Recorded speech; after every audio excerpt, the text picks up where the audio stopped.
my friends. So we're back, and the pièce de résistance, we have made it to Maslow's psychological review paper from 1943, A Theory of Motivation. Now, it is in this paper where Maslow outlines 5 human needs. I will go over these needs. I will also go over what he describes as the characteristics, or shall we say organizing principles, of these basic needs. And as with any good substantive theory, I will spend some time talking about what Maslow outlined back in 1943 as what he saw as the path forward for research and thinking about a unified, integrated theory of human motivation. He never used the words hierarchy of needs. And if he never used them, I don't know why other people do. I don't know. But anyway,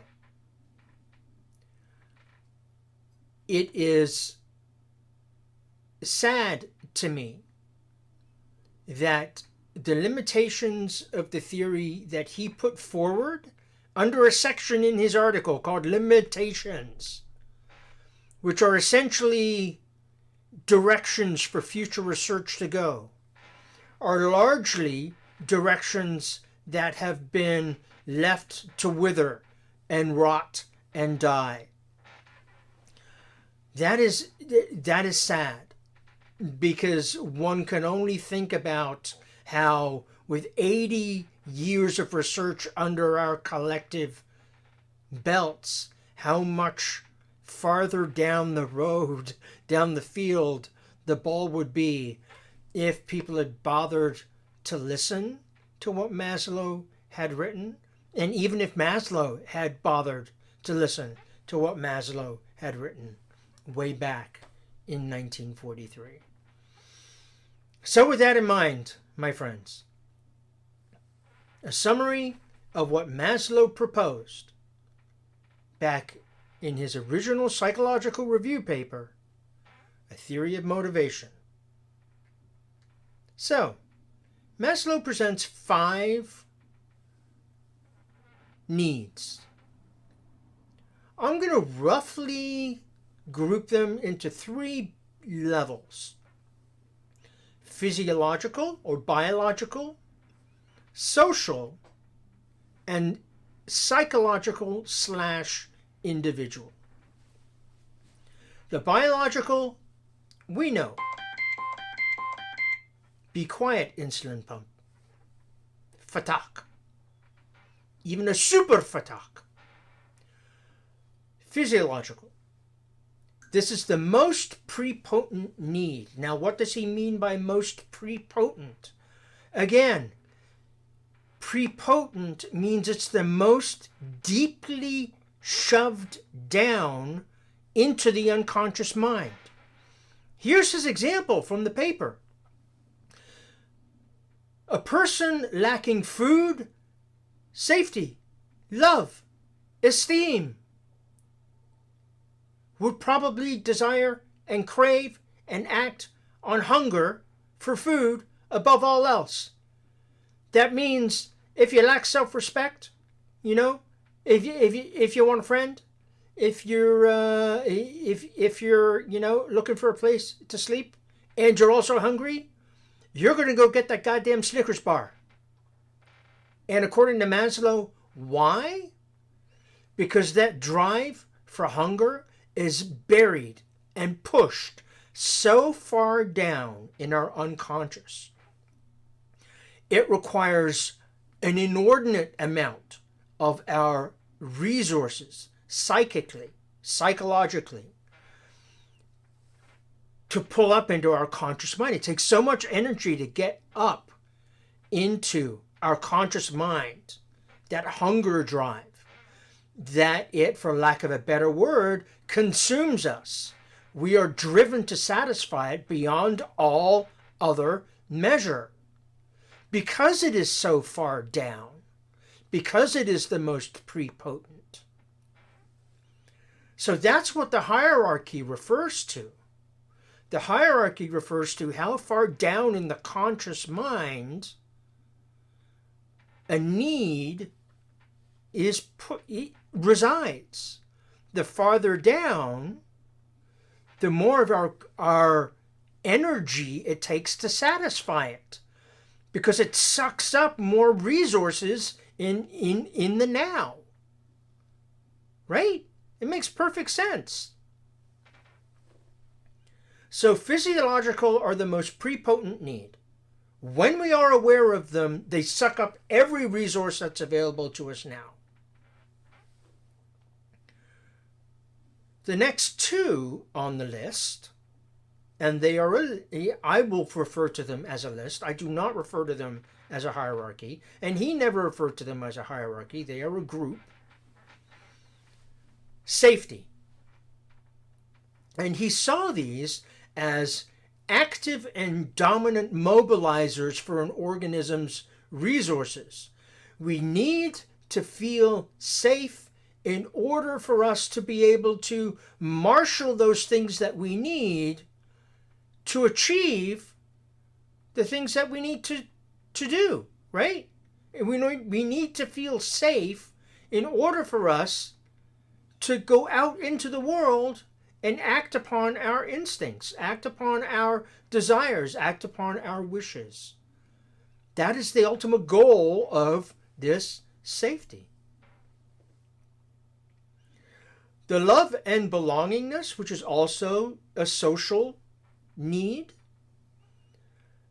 he saw as core and fundamental in terms of psychopathology, and the thwarting or blocking or frustration of this need. He saw on the one end of the continuum, maladjustment. You just get a little bit pissed. But at the other end of the continuum, you can develop severe psychopathology. So we have the most prepotent, which are these physiological or biological needs. We have kind of like a moderate level of prepotency, which are these social needs, safety, which are kind of like an active or organizing principle needs, and then love, belongingness, which are also can act as organizing and mobilizing needs, but also they allow us a sense of feeling safe. Organizing principle, prepotency. I need to deal with that.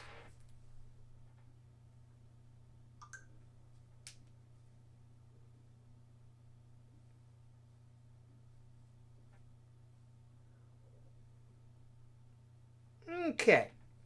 Dealt with. Now, because, type 1 diabetic, blood sugars, prepotency, physiological needs, taken care of. Now back to work. See? Maslow, in the now. Severe psychopathology, our individual need, our psychological need, all of this sets the foundation, sets the tone, sets the capacity for us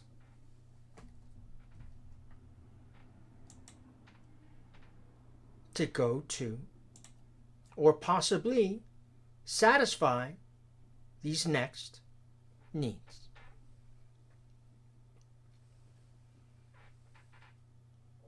And remember, these needs are all jumbled together. They're all there. Esteem.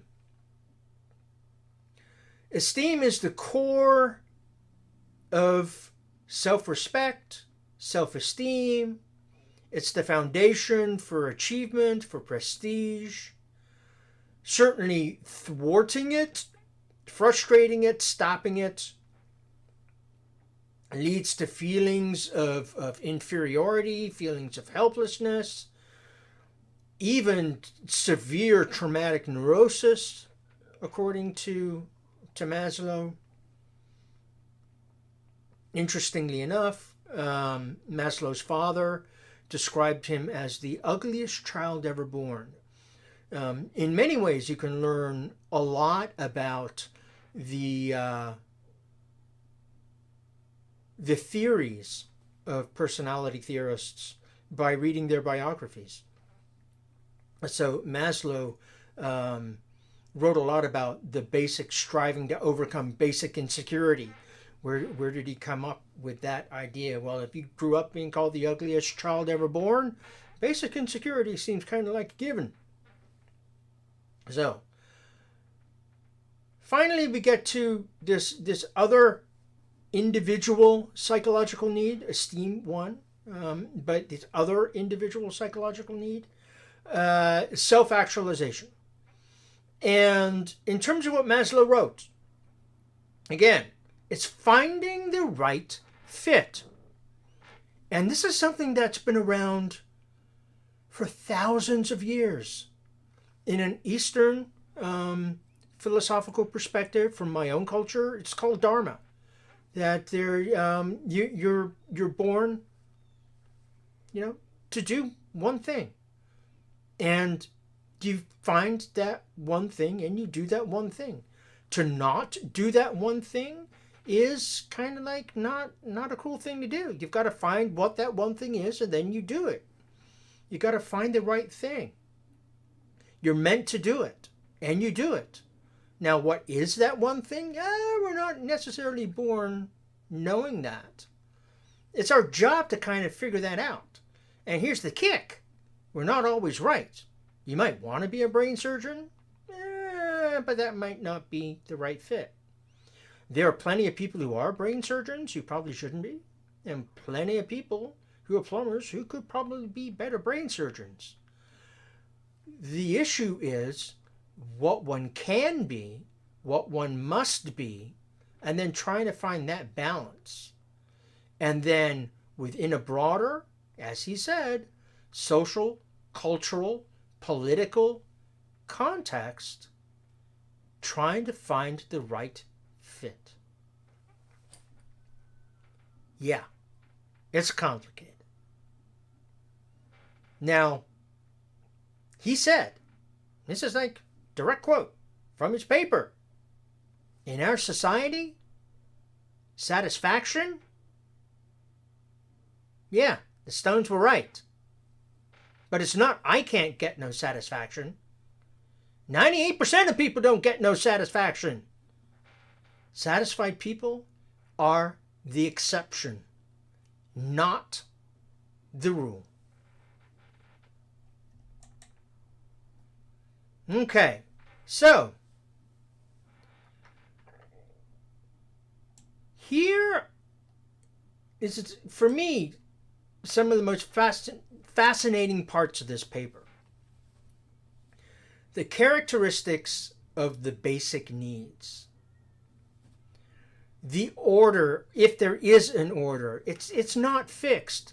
You jump around, you go from one to the other. Even if you want to put them in a damn order, you don't go through them sequentially. There is no step. You can jump from one to another because they are not activated in sequence. There is no sequence. What's really fascinating is that he talks about the idea of exceptions.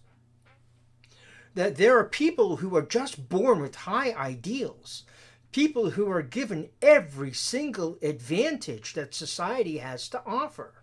And because of that, they are born with the belief, or given or endowed by society with the belief that they are, shall we say, martyrs.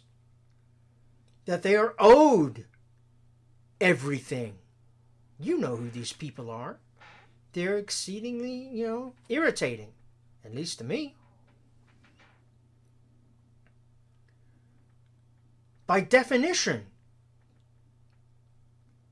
life is about becoming tolerant with the idea of frustration.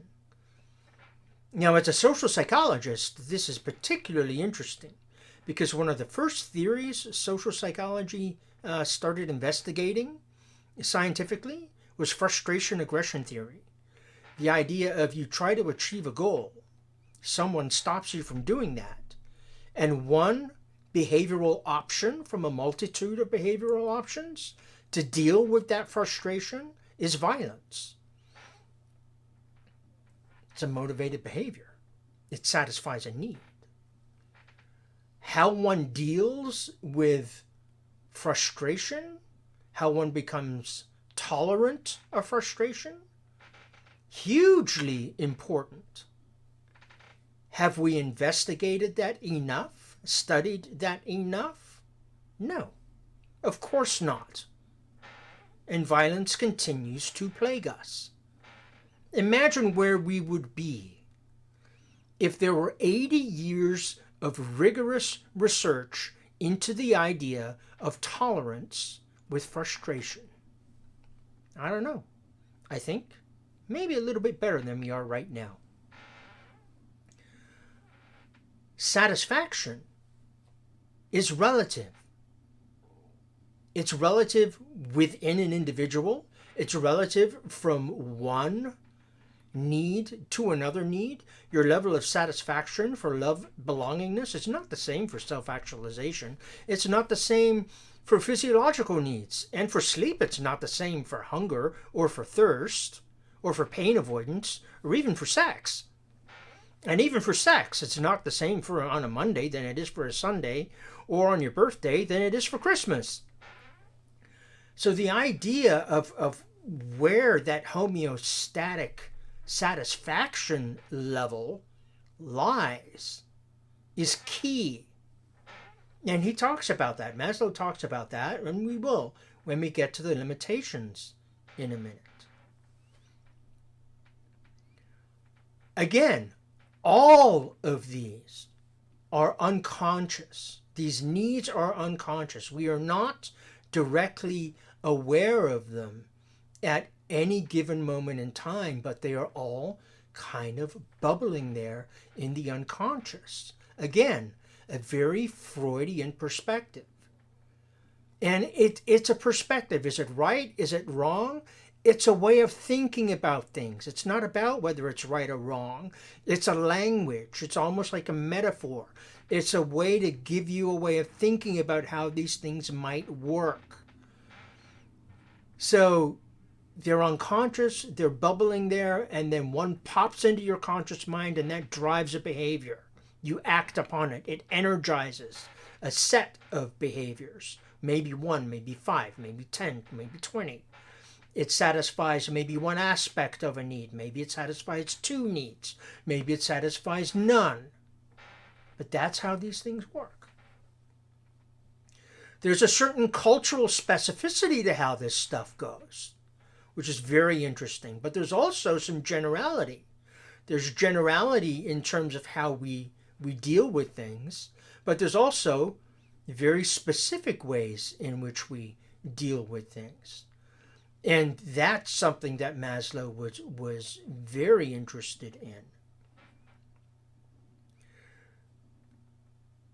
Now these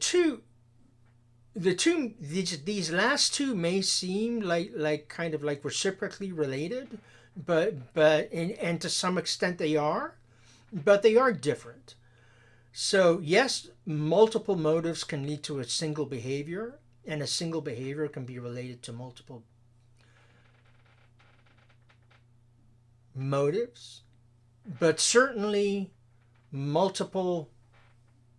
any behavior can have multiple determinants, and motives are one of a variety of different determinants of behavior.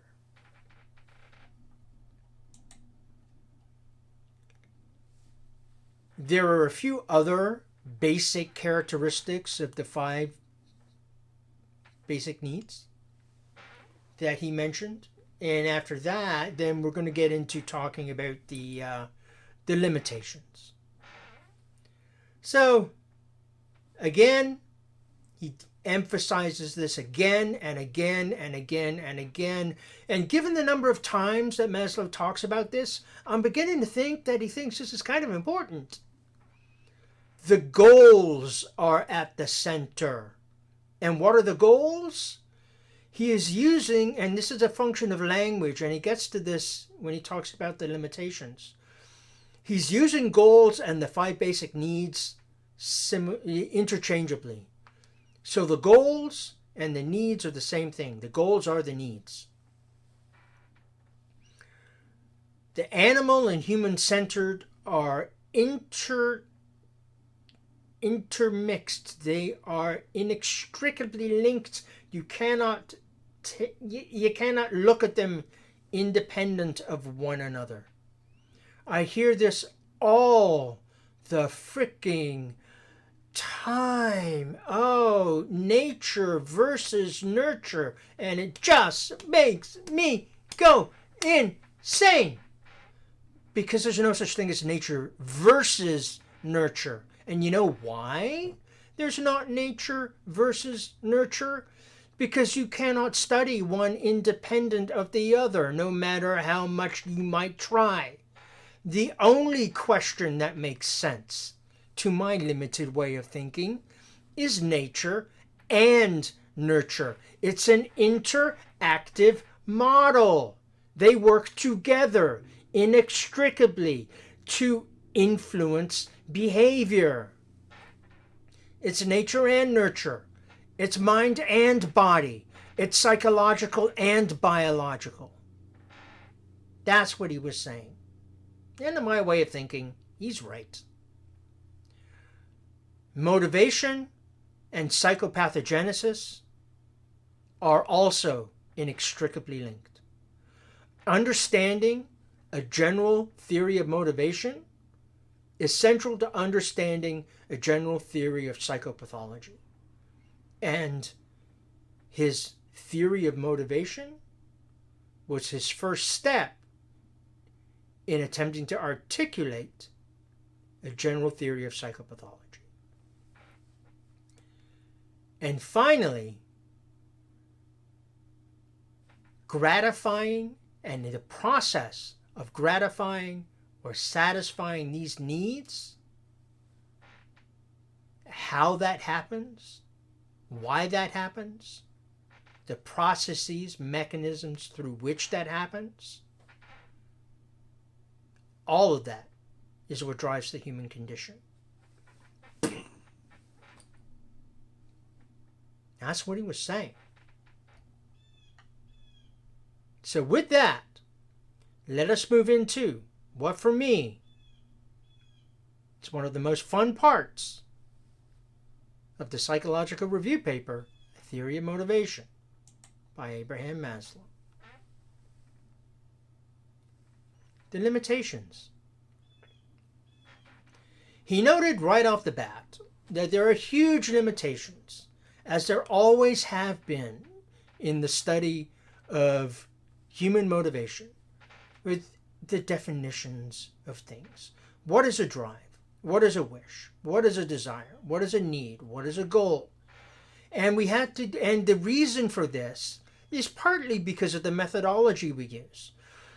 We use the scientific method because we want to have a consensually agreed upon definition that multiple researchers from different countries around the world, different labs, we agree upon a definition, we take that concept, we use it in our labs, we investigate it, and then we, report out our findings. The only way we do that is because we first have to agree upon a definition. That was relatively easier to do in a behaviorist context than it is when we're doing human-centered research. So this idea of consensually agreed upon definitions It was a problem 80 years ago. It was a problem when I was doing this research more actively 30 years ago, and continues to be a problem today. Then we have the issue of what is the relationship between all of these things? What's the relationship between an appetite, a desire, a need? How is this satisfied? How do we make judgments about satisfaction, level of satisfaction? What about partial levels of satisfaction? How do we decide what is or is not good? Pretty early on in graduate school, I had decided that as a social psychologist, I was relatively uninterested in studying individuals between the ages of 18 to 24, which is the social psychological sample of convenience. Just about every social psychologist studies people between ages 18 to 24. I wanted to know how the things that we social psychologists study developed, so how people became that way, and I wanted to know what happened after the age of 24. So over the course of my career, I have been lucky enough to study young children and people as old as the age of 104. Maslow talked about this too.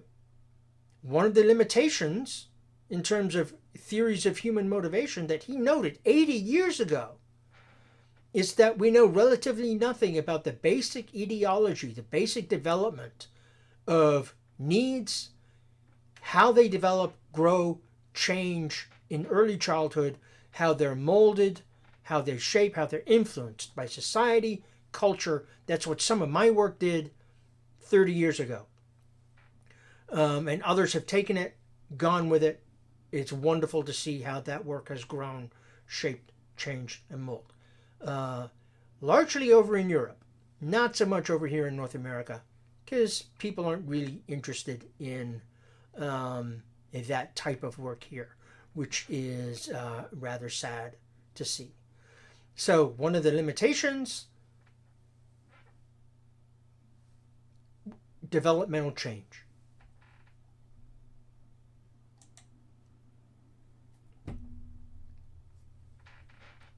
A fascinating part of the limitation section of this paper is that Maslow outlines a whole section of implications for other theories in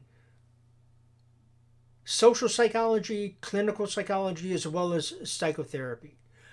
So his theory of motivation, he noted that there were implications for a more generalist hedonistic theory, for classical and operant conditioning. He would have noted for social learning theory, but that wasn't around at the time, so I added that. For interpersonal relations theory, and he was a huge fan of Gordon Allport's functional autonomy theory, so he noted that there were implications for functional autonomy theory.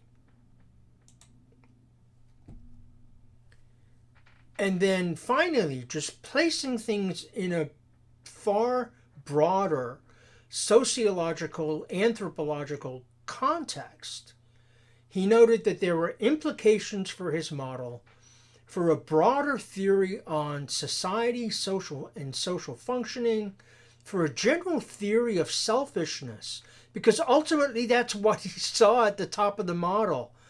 This wasn't a theory about being all that you could be. This was a theory of selfishness. And he wrote it in the original paper, people. A theory of selfishness. And he saw profound implications for psychotherapy. And others have taken that and ran with it. And that's wonderful to see. He did see a lot of implications for work on the relationship between needs, goals, goal satisfaction, need fulfillment, and general cultural patterns in society. And that is our summary of Maslow's 1943 paper, A Theory of Motivation. But, lest you think I will leave you there, I have also been working on something very, very special. And you're about to see the world premiere. See you in a sec.